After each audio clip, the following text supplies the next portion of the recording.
Thanks, Tell Mike. us a bit about your journey to Hadfield from Coolaroo in 1985.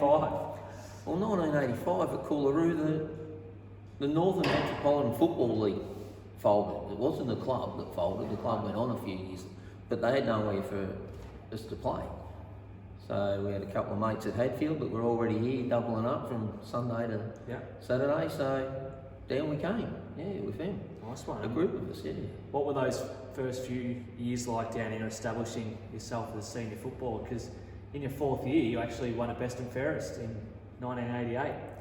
Yeah, well, I was probably lucky. Had a good under-18 year when I first come down, and then played seniors basically all my first year of senior football. I was lucky enough to play seniors all year except for the first 2 games where I was running around in the seconds. So from then on I played senior football. 87 once again for myself and senior football was fortunate. We lost a lot of players after finishing on the bottom in 86. So from 87 and under Drebs, we had a consistent year, probably won 6-7 games I think that year, and it was a good season. A happy place to be. A lot of young blokes running around that just enjoyed each other's company, and had a fair year. And then 88 got a bit more serious when Pete took over. Yeah, and talk about that lead up into 89. Of course, probably one of the most famous premierships in the club's history. Did you get the sense as a player that something special was brewing? You talk about the boys enjoying being around each other, and it was a happy place to be. We enjoyed ourselves immensely down here, and we mingled well together.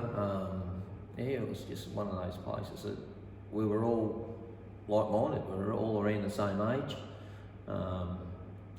We're lucky that a lot of the boys had come through the juniors at Hadfield to get there. You had Pete, and that was a little bit older than us, and Draney and Greg Walker, and then above him we had Drebs and JB.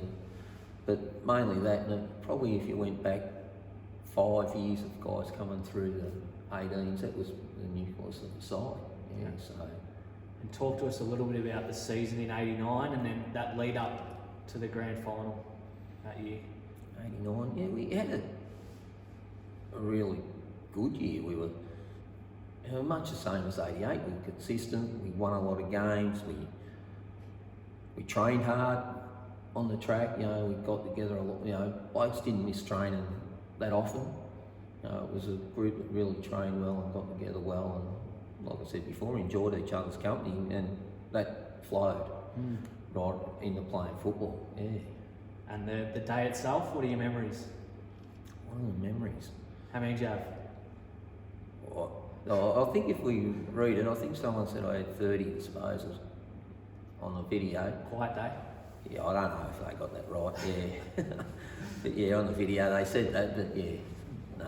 But on the day I actually played on Brendan Smith for quite a while.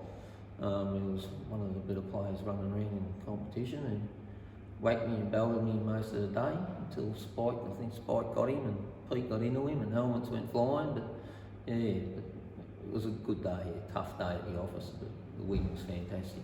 Must be pretty special still catching up with those guys. Oh, fantastic. I'm still running Pete all the time. We speak quite a lot. There's a few others. Joycey, we get on to a lot. He's supposed to be helping me at McLeod at the moment, so we still see a fair bit of each other. And Sully, I talk to Sully on the phone. He's in Scotland, as we all know. So we talk to him quite a bit. And 22 years as a senior player, the transition from the 80s, where you were quite successful, and into the 90s as well, where we had our success as well. It was obviously 97, you made the grand final and played against Glenroy. Did you get the feeling, sort of coming out of 89, that you were going to have a sustained run of success with the group? We knew it was going to be tough going in A grade, but we thought because we were so young, we'd just roll on and have more success than what we did. But didn't quite eventuate, didn't actually play an A grade final. So, it was probably didn't happen for us there, but we did stay in A grade for what was that, 6-7 seasons. So it was a good run. A few times we were close to playing finals and just fell away at the end of the year. So. underachieved a little bit, you reckon, in the 90s? Yeah, I reckon with the side we had, for sure we underachieved. When you look at those players that played through the 90s, there's around here, they're household names, and blokes that played and that, and really good footballers here that held their own in A grade. We just failed, I think, at different points. And throughout the 90s, obviously Trent came along in 1990 and then Ashley thereafter and Reece. So you obviously transitioned from just being a player and a committee member and such, and you took on a fair few responsibilities coaching junior teams. One of my first junior coaches taught me all I knew across footy and cricket. But just talk to us about that sort of era with the juniors coming through. Were there a few sort of players that you coach that you're like, yeah, you know, he's going to be a special player? Because you coached quite a few across probably 15, 20 years, really. Yeah, there was quite a few that had worked quite good. You know, Daniel Ferraro was just exceptional when he came on. As a younger player, Sonny Tonner looked like he could have done. He was built big early, wasn't he? Yeah, could have gone anywhere with it. And I suppose Dave Kakamo was another one that was pretty special out in the ground when he was playing football properly, and that he went really well. Yeah, and I suppose the other one's Jake Polizzi, that just had all the boys and gone on to be a really good A-grade footballer. So he'd hate hearing that, Jake, wouldn't he? Hey? He'd hate hearing He was so shy back in the day, wasn't he? Now he's bloody full of himself. Ah, well, that's Jake. Got a bit of his old man about him, probably. Yeah. On top of your footy commitments and obviously, you know, juggling being a parent and you know, being a junior coach and all that, you had the responsibility of being a sporting club president. You're involved both cricket and footy. You know, you're probably our club's best cricketer down here, and you're also, you know, coaching the football club at some point, being one of the better players in the seniors as well during a time where we probably struggled a little bit as a senior side, didn't we, in the back end of the 90s and the 2000s. It must have been a bit of a juggling act now you look back at it, because you spent, you know, a fair bit of time down here and across each year. 7 days a week, and I'd lock up the bar at 2 o'clock on a Thursday morning, sitting around with Pete, Mario Todoroff, and probably Wes Painting. So that went well with job as a driver. But we did that, and we put time in the club. Through that time with cricket and football, a netball club come along that was fantastic, because they'd actually brought Donna and Ashley more involved into the club, so it became a place that was home away from home. They even brought a house around the corner, moved from Coolaroo and went around the corner, so I didn't have to travel 20 minutes each way, just to make it easier. Yeah. No doubt. And I guess sort of looking back now on that period, and obviously seeing the kids grow up, and you know, through all three of them, you met a lot of kids along the way. It must be pretty special now to have Trent back playing senior football. And you know, if we look through some of the names in the senior side at the minute, Hadfield, some of the names are Hearn, Budge, Golding, Pell, Angus, McKercher, Pitts, Potter. They're all Hadfield names that you've had a big involvement with coming through. It must be pretty special. It is actually, because it was probably when I took over as a junior coach, the junior side of the club wasn't travelling real well. There wasn't a lot of numbers. We were struggling, especially in the 16s. And the year I took over as coach, and you might remember, I think Glenroy sent their kids away and they all ended up here. So we had one side, the juggling act was, how do we put 38 into one side and give them all a fair go so they can just stay and build a foundation that can go on and build a club.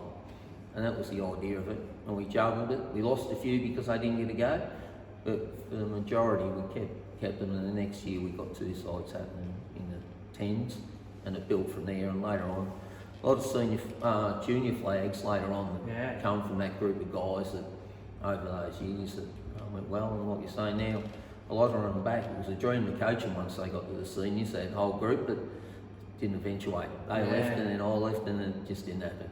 Yeah, it's funny now. We did actually go through a pretty strong era, didn't we, of juniors? Probably not my group. You know, we only played in a couple of finals in footy, but that group below us, so, you know, your Politzis, your Ferraros, your Tonners, those sort of guys who would play with me and Trent for 1 year, but the next year, in the top of their age group, they were you know, the best in their division, really. Yeah, no, we're really lucky. They got good coaching after they left the 10s, where it was just about having fun with Wayne Gillis and Steve Gumlin. also the next levels up that were really good to the club as well, and really sent them on their way, so it was great, yeah. And since Hadfield, you've moved around to a couple of clubs. You've coached at West Meadows and Moonee Valley in the seniors now there, and now find yourself at McLeod doing some assistant coaching. Just talk to us about that transition. Oh yeah, I went to West Meadows, left here, went down there and just helped out as I'd done, and next minute I was involved, I was coaching, but just stayed on that side of things. Never got involved in committees anymore, and stayed with the coaching side of things where I could help out. And as it happened, I coached the Resies at West Meadows and the senior side a year later, and then found myself for 3 years at Moonee Valley. That played finals each year, and they moved on to someone else, which happens when you're a coach. Yeah. And now at McLeod? Oh, no, under 19s coach. I'm doing the 19s there and enjoying it. And this year as a backlines coach, and learning heaps. The guy down there, Staggs, is a senior coach down here. He's had AFL experience. He's been an assistant under Rodney Eade and also Nathan Buckley. So yeah, learning a heap.